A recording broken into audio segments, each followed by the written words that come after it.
English మాట్లాడడం నేర్చుకోవాలంటే మొదటగా మాట్లాడేటప్పుడు అతి ఎక్కువగా ఉపయోగించే పదాలని నేర్చుకోవాలి. వాటితోటి చిన్న చిన్న వాక్యాలు మాట్లాడడం అలవాటు చేసుకోవాలి. ఆ ఉద్దేశంతో ఈ వీడియోలు చేయడం జరిగింది.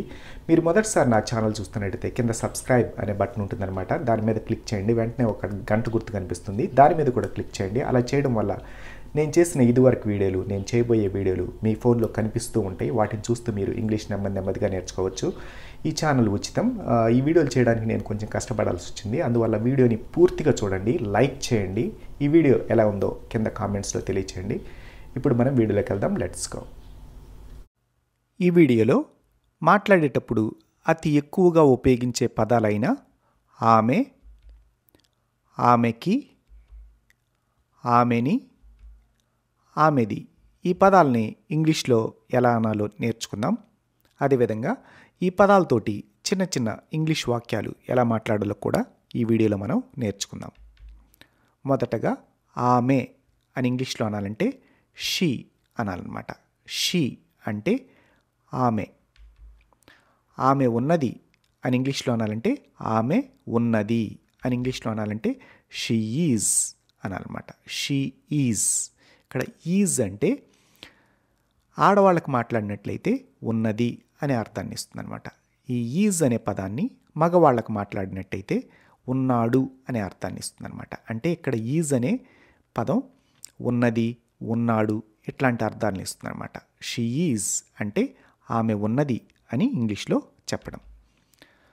ఆమె ఇక్కడ ఉన్నది అని ఇంగ్లీష్లో ఎలా అనాలి? ఆమె ఇక్కడ ఉన్నది అని ఇంగ్లీష్లో అనాలంటే షీ ఈజ్ హియర్ అనాలి. She is here. ఇక్కడ తెలుగు వాక్యాన్ని గమనించినట్లయితే ఆమె ఇక్కడ ఉన్నది అంటాం. అంటే ఇక్కడ అనే పదాన్ని మనం మధ్యలో పెట్టి మాట్లాడతాం. అంటే మన తెలుగు వాక్యంలో వాక్య రూపం ఎలా ఉంటుందంటే ఆమె అనేది కర్త, ఇక్కడ అనేది కర్మ, ఉన్నది అనేది క్రియ అనమాట. అంటే తెలుగు వాక్యంలో కర్త, కర్మ, క్రియ ఈ విధంగా ఉంటుందన్నమాట. కానీ ఇంగ్లీష్ వాక్యంలో పదాల అమరిక వేరుగా ఉంటుందన్నమాట. మనం తెలుగులో ఆమె ఇక్కడ ఉన్నది ఈ విధంగా ఉంటుంది.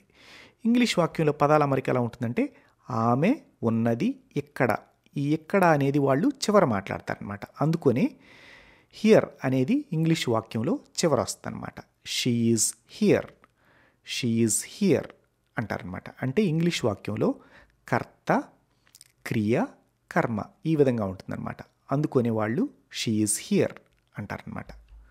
ఆమె ఇక్కడ లేదు, ఆమె ఇక్కడ లేదు అని ఇంగ్లీష్లో అనాలంటే షీ ఈజ్ నాట్ హియర్ అనాలన్నమాట. అంటే వాక్యం మధ్యలో ఈ నాట్ అనేది వస్తే వ్యతిరేక అర్థాన్ని ఇస్తుందన్నమాట.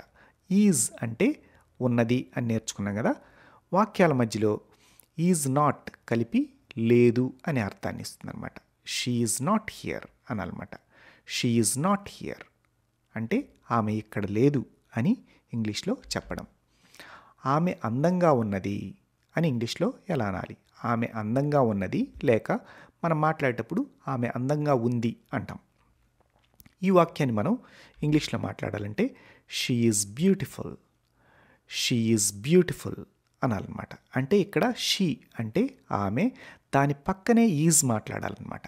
ఇంగ్లీష్ వాక్యంలో షీ ఈజ్ తర్వాత బ్యూటిఫుల్ అనాలన్నమాట. అంటే ఇంగ్లీష్ వాళ్ళు ఎలా అంటారంటే ఆమె ఉన్నది అందంగా, అందంగా అనేది చివర మాట్లాడతారు వాళ్ళు. అందుకనే ఇంగ్లీష్లో చెప్పాలంటే షీ ఈజ్ బ్యూటిఫుల్ అనాలన్నమాట. She is beautiful. బ్యూటిఫుల్ అంటే అందంగా అనే అర్థాన్ని ఇస్తుందన్నమాట. ఆమె వెళ్ళిపోయింది అని ఇంగ్లీష్లో అనాలంటే ఆమె వెళ్ళిపోయింది అనాలంటే she went, she went. Went అంటే వెళ్ళిపోవడం. ఆమె వెళ్ళిపోయింది అనడానికి షీ వెంట్ అనొచ్చో, షీ లెఫ్ట్ అని కూడా అనొచ్చు అనమాట. ఇక్కడ లెఫ్ట్ అంటే వదిలి వెళ్ళిపోవడం. ఈ లెఫ్ట్ అనే పదానికి రెండు అర్థాలు ఉన్నాయన్నమాట ఇంగ్లీష్లో. లెఫ్ట్ అంటే వదిలి వెళ్ళిపోవడం, ఇంకొక అర్థం వచ్చేసేసి ఎడమ అనే అర్థం కూడా ఇస్తుందన్నమాట. షీ లెఫ్ట్ అంటే ఆ వాక్యంలో ఇచ్చే అర్థాన్ని మనం అర్థం చేసుకోవాలన్నమాట. ఎవరన్నా షీ లెఫ్ట్ అంటే ఆమె వెళ్ళిపోయింది అని అర్థం చేసుకోవాలి. ఆమెకి అని ఇంగ్లీష్లో అనాలంటే ఈ ఆమెకి అనే పదాన్ని మనం చాలా జాగ్రత్తగా వాక్యంలో గమనించాలన్నమాట. ఆమెకి అనే పదం కర్తగా వాక్యంలో ఉపయోగించబడితే, అంటే ఆ పనిని చేసింది, ఆ పనిని చేసిన వాళ్ళని మనం కర్త అంటాం. అంటే ఆమెకి అనే పదం కర్తగా వాక్యంలో ఉపయోగించబడితే షీ అని అంటారనమాట. ఉదాహరణకి ఆమెకి తెలుసు, ఆమెకి తెలుసు. ఈ వాక్యంలో కర్త ఆమెకి అనమాట. ఇక్కడ ఆమెకి అనేది కర్తగా ఉపయోగించబడింది కాబట్టి షీ అని మాట్లాడాలి. తెలుసు అనడాన్ని మామూలుగా నో అంటారు, కానీ ఎస్ చేర్చి మాట్లాడాలన్నమాట. చివర ఎస్ చేర్చి మాట్లాడాలి. చివర ఎస్ చేరిస్తే దాని శబ్దం చివర స్ అని వస్తుందన్నమాట. నోస్ అనాలన్నమాట. She knows. షీ నోస్ అంటే ఆమెకి తెలుసు అని చెప్పడం అనమాట. షీ అంటే ఆమెకి, నోస్ అంటే తెలుసు.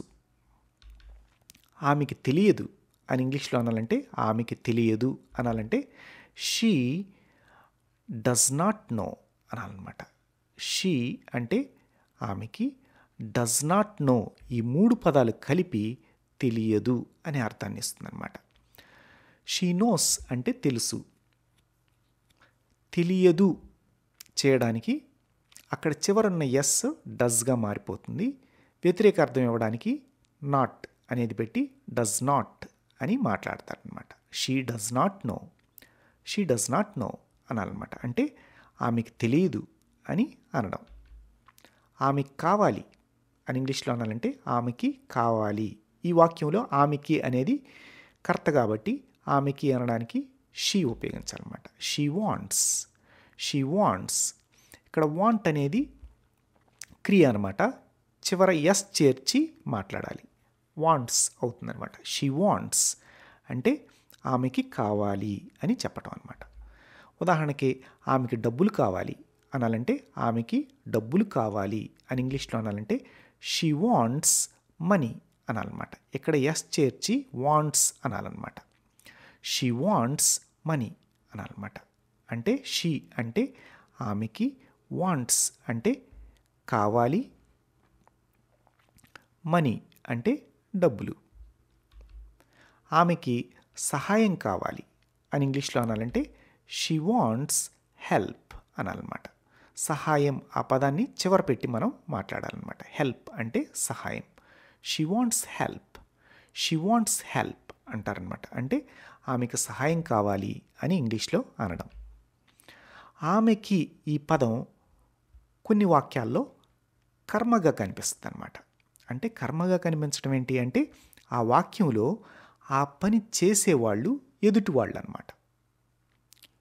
ఎదుటివాళ్ళు ఆమెకి ఆ పనిని చేస్తారనమాట. అలాంటి వాక్యంలో ఆమెకి అనేది కనపడితే హర్ అనాలన్నమాట. హర్. ఇక్కడ హర్ అనేది కర్మరూపం అన్నమాట. ఆమెని అనే పదం ఆ వాక్యంలో కర్మగా కనిపిస్తే హర్ అని ఉపయోగించాలన్నమాట. అంటే వాక్యంలో ఆమెకి, ఆమెని ఈ పదాలు కర్మగా కనిపిస్తే హర్ అని మాట్లాడాలన్నమాట. కర్మగా అంటే ఆ వాక్యంలో పనిచేసేది ఆమె కాదు, వేరే వాళ్ళు ఆ పని చేస్తారనమాట. ఉదాహరణకి ఆమెకి చెప్పు అని మనం ఎవరికన్నా చెప్తాం. అంటే ఆమె వేరే చోట ఉంది, మన ఎదుటి వాళ్ళకి చెప్తున్నాం అనమాట. ఆమెకి చెప్పు అంటాం. అంటే ఈ వాక్యంలో మీరు ఆమెకి చెప్పండి. ఈ పూర్తి వాక్యాన్ని మనం మాట్లాడేటప్పుడు ఆమెకి చెప్పు అంటాం. మామూలుగా మీరు ఆమెకి చెప్పండి. ఈ వాక్యం తీసుకున్నట్టయితే మీరు అనేది కర్త అన్నమాట. అంటే ఎవరు చెప్తున్నారు ఈ వాక్యంలో? మీరు, మీ ఎదుటి వాళ్ళు. ఎవరికి చెప్తున్నారు? ఆమెకి చెప్తున్నారు. అంటే ఈ వాక్యంలో ఆమెకి అనేది కర్మ అన్నమాట. చెప్పడం అనేది క్రియ. మీరు ఆమెకి చెప్పండి అని ఇంగ్లీష్లో అనాలంటే మీరు అనడానికి యు అనాలన్నమాట. యు చెప్పండి అనడాన్ని టెల్, ఆమెకి అనడాన్ని కర్మరూపంలో ఉంది కాబట్టి హర్ అనాలన్నమాట. మనం యు అనేది మాట్లాడం.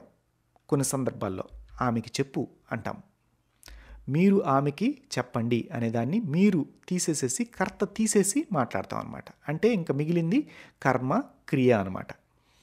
అందుకనే ఆమెకి చెప్పు, ఆమెకి చెప్పండి అని ఇంగ్లీష్లో అనాలంటే టెల్ హర్ అనాలన్నమాట. అంటే ఇంగ్లీష్ వాళ్ళు 2 పదాల వాక్యంలో అంటే కర్మ క్రియ ఉన్న వాక్యాల్లో వాళ్ళు మొదటగా క్రియని మాట్లాడతారు.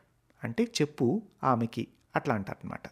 ఇక్కడ ఆమెకి అనేది కర్మ రూపంలో ఉంది కాబట్టి హర్ అని మాట్లాడాలన్నమాట. టెల్ హర్ అనాలి. ఆమెకి ఇవ్వు అనాలంటే మీరు ఆమెకి ఇవ్వండి అనే దాన్ని మీరు తీసేసి మాట్లాడతాం కాబట్టి ఆమెకి అనేది కర్మస్థానంలో ఉంది కాబట్టి గివ్ హర్ అనాలన్నమాట. గివ్ హర్ అంటే ముందుగా ఈ క్రియ మాట్లాడాలి. ఇవ్వు అనడాన్ని గివ్ అంటారు. గివ్ హర్ అనాలన్నమాట. అంటే ఆమెకి ఇవ్వు అని ఎదుటి వాళ్ళకి చెప్పడం. ఆమెను పిలువు అనాలంటే కాల్ హర్ అనాలన్నమాట. కాల్ అంటే పిలవడం. పిలువు అనడాన్ని ఇంగ్లీష్లో కాల్ అంటారనమాట. కాల్ హర్ అంటే ఆమెను పిలువు అని ఎదుటి వాళ్ళకి చెప్పడం. ఆమెని అడుగు అని ఇంగ్లీష్లో అనాలంటే ఆస్క్ హర్ అనాలన్నమాట. ఆస్క్ అంటే అడుగు, హర్ అంటే ఆమెని. ఆమె యొక్క అని ఇంగ్లీష్లో అనాలన్నా కానీ హర్ అనే అంటారనమాట. ఆమె యొక్క అనడాన్ని కూడా హర్ అనే అంటారు. ఉదాహరణకి ఆమె ఫోను అంటే దాని అర్థం ఏంటిది? ఆమె యొక్క ఫోను. మనం మాట్లాడేటప్పుడు ఆమె ఫోను అంటాం. ఆమె ఫోను అని ఇంగ్లీష్లో అనాలంటే హర్ ఫోన్ అనాలన్నమాట. అది ఆమె ఫోను అని ఇంగ్లీష్లో అనాలంటే అది ఆమె ఫోను అని ఇంగ్లీష్లో అనాలంటే దట్ ఈజ్ హర్ ఫోన్ అనాలన్నమాట. That is her phone.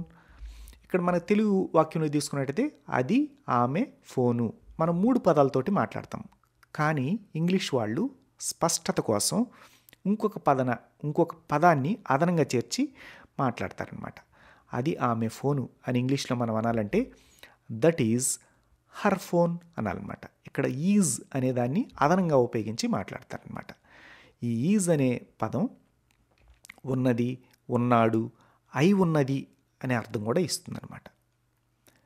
That is her phone అంటారు. అంటే ఇంగ్లీష్ వాళ్ళు స్పష్టత కోసం అది ఆమె ఫోను అయి ఉన్నది అంటారనమాట. మనం అయి ఉన్నది ఇది అసలు మాట్లాడం మనం తెలుగులో. కానీ ఇంగ్లీష్ వాళ్ళు ఖచ్చితంగా వాళ్ళు మాట్లాడతారు. అది అయి ఉన్నది ఆమె ఫోను. ఆ విధంగా ఉంటుందన్నమాట వాళ్ళ పదాల అమరిక. అందుకనే వాళ్ళు దట్ ఈజ్ హర్ ఫోన్ అంటారనమాట. అది అనడానికి అదే అనాలంటే దట్ అనాలన్నమాట. కానీ జనరల్గా మాట్లాడేటప్పుడు ఇట్ అనే పదం ఉపయోగించి కూడా మాట్లాడచ్చు అనమాట. ఈ ఇట్ అంటే సందర్భాన్ని బట్టి అది ఇది 2 అర్థాలను ఇస్తారనమాట. జనరల్గా మాట్లాడడానికి ఈ ఇట్ అనే పదం ఉపయోగిస్తారనమాట.